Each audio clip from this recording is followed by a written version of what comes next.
let it bang, bang. Now in this section, let's look at some more NumPy operations, and now specifically in this section we are looking at matrix properties. So let's define two matrices quickly. Np dot array arrange, and we need matrix of 3 into 3, so we just reshape it into 3 into 3.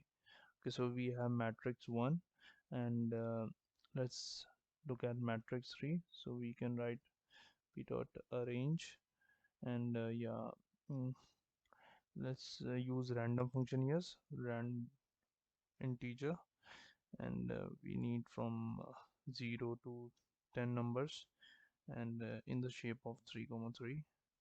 Okay, so in this way we have our two matrices, matrix 1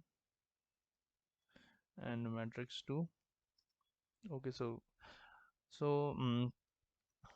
let's go with first, matrix additions. These are called operation broadcasting. So if we do plus 1 plus matrices 1 and plus 2, then we will get some of the corresponding elements. And similarly we can do with operations like subtraction, and now we can also do matrix multiplication, but now we are using this asterisk. So here it is operation broadcasting. So what we will be getting is product of the corresponding elements, right? So this is not matrix multiplication. Okay, so we are getting the product of the corresponding elements, right? Matrix 1 into matrix 2. Okay, so this is the product of corresponding elements. If you want matrix multiplication, then we have to use at the rate symbol here, and this is the dot product of the actual matrix uh, multiplication. We can also use some uh, inbuilt opera functions like matmul. This will give the same result, and this is also a dot product. Okay, so this is about matrix multiplication. If we are talking about matrices properties, so the very important property here, a function here, is linear algebra.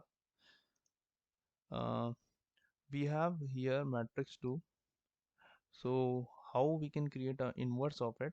We can write m2 inverse is equal to numpy dot, press tab. Here you will find linear algebra library, and here you can also get dot inverse, right? So give matrix 2 here, and you will get the matrix inverse, right? And how you check that this inverse is correct? So simply by using dot products, and you know that matrix cross multiplication, a dot product with inverse, it's result in identity matrix. So mat2 at the rate mat2 inverse, right? So this is this is identity matrix. Now you will say that this is not identity matrix as you are not seeing, but see it correctly. This is proper one, and this is proper one, and this is proper one. These result you are seeing, na, these are very very less. E to the power minus 16, na? This is very less. So, so 10 to the power minus 16, it's it's very less. It's point zero zero zero zero zero zero something. So it's very less value. It's equivalent to the zero.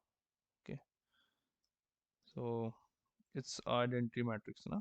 It's simply like you can imagine it like it's this one only, and these values are very small. Okay, other properties of the numpy matrix functions are, we can also calculate the determinant of a matrix. Yeah, it is present in linear algebra, right? So we have to do lin algebra dot determinant, yeah, right, this one, and matrix 2. So here we will get the determinant, and to solve two equations we can also use this linear algebra. For example, let's solve this equation: x minus y equal to 2, and 2x plus 3y is equals to 5. Okay, viewers, we will solve this one. And to solve this, we have to first create an x. So in this, we have to create two-dimensional array. So first will be 1 and minus 1, and in the second one we will be having a 2 and 3. Yeah, and to get the y here, y will be one dimension, and it will be this 1 and 5. Okay, so give 1 and 5 here. Yeah, so now we will be using np dot linear algebra dot solve. Okay, passing these x and y, we will get the result. Okay, so these the solution will be 1.6 and 0.6. So this is all about NumPy. Now in the next section we will be going to look at pandas. Let it, let it, let it, let it, let it, let it hang, hang.